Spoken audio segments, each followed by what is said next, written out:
A strong core is vital for golfers, but that doesn't mean you have to train it with endless sit-ups and planks. A strong core helps us reduce our risk of injury, as well as eliminating any potential power leaks in our golf swing. Now, we get plenty of core work in our more general compound strength training, but in this video, I'm going to show you 3 additional moves that you can do from home to level up your core work for golf. Let's get stuck in. So our first move is going to be our half kneeling scoops. Now, I'm going to be demonstrating this using a wedge, but if you're doing this from home and you want to make the move a little bit tougher, you could easily use a light dumbbell instead. Now, I'm going to start in the 90-90 half kneeling setup. So 90-degree angle between ankle, knee and hip on both sides. And I want to feel tall through rear knee, rear hip up to my shoulders. I'm going to take a palms facing grip on my wedge and I'm going to make a scooping motion.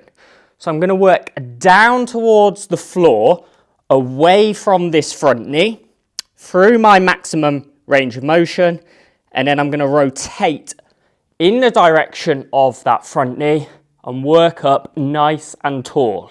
So I'm working up as tall and rotated as I can before working back down away from this front knee, getting nice and close to the ground if possible, before scooping back up, nice and rotated, nice and tall.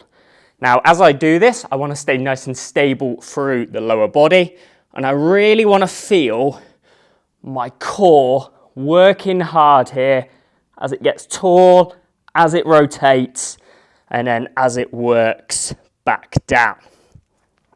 So, from this angle, 90-90 setup, palms facing, we're working down towards the floor away from this front knee, and then we're really working to get tall and rotated in the direction of that front knee, in this scooping pattern.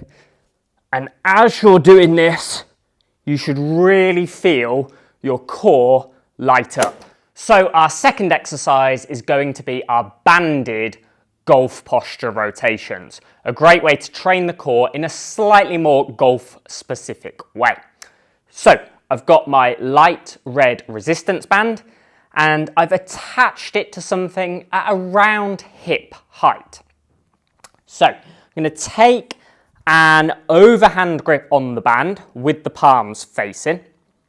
I'm going to walk out a little bit just so there's a bit of tension in the band, and I'm going to assume a golf-like stance. So probably somewhere around a driver stance. A little bit of softness in the knees, hips back, trunk hinged over a little bit. And from here, I'm going to keep the arms fairly straight and I'm going to rotate away from the attachment and then resist on the way back.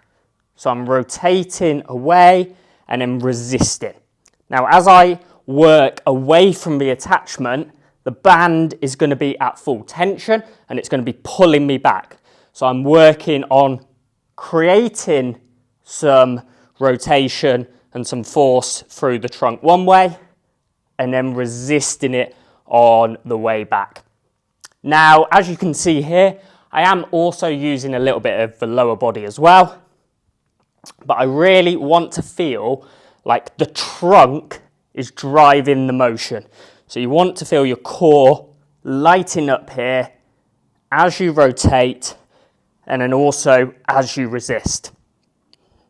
And that's our banded golf posture rotation.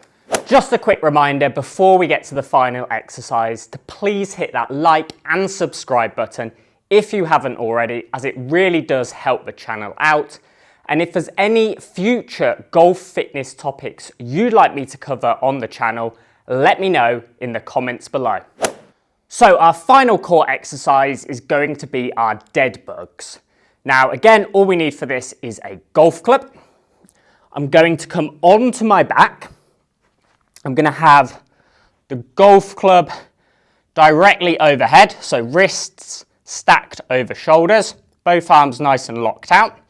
I'm going to bring both knees up to 90 degrees, so 90-degree angle between hips, knees and ankles, with my shins parallel to the floor. And I want to feel like my lower back is pressed into the floor here. So you see here, I can't get this hand under my lower back. It's nice and pressed into the floor, core is engaged. So from this start position, I'm going to slowly lower one leg down towards the floor, nice and controlled, through my full range of motion, whilst being able to keep that lower back pressed into the floor. I'll then swap over, working nice and controlled through the other leg, and then back. So I'm working in this opposite pattern, so one leg at a time, lowering towards the floor, keeping everything else as still as I can. So as I go down, what I don't want is to lift up and extend from here. So you can see now I can get that hand under my lower back, so I've lost this connection here. So I want to feel nice and connected, feel like your kind of belly button is pressed down into the floor and it stays in that position as you slowly lower the leg down and then back up. Now you might only be able to lower the leg a little bit before you feel like you're going to lose that connection. That's absolutely fine. Just work through your maximum range of motion, going really slow, really controlled, and really feeling that core engaged and resisting that lower back extension. And there you have it, 3 simple core exercises that can act as a great complement to your more general compound strength training. Give them a go and let me know in the comments below how you get on.